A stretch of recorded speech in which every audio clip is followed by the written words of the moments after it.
Yeah, how to install a module for Drupal. What you do, you go to alright, go to Drupal site. It's project modules. Alright, we have to get in first, sign in.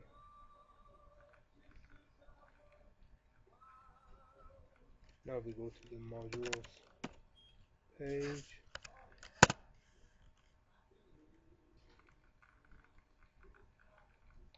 Choose the module that you want. In this case, we are using Path Auto. So we are going to download the latest version.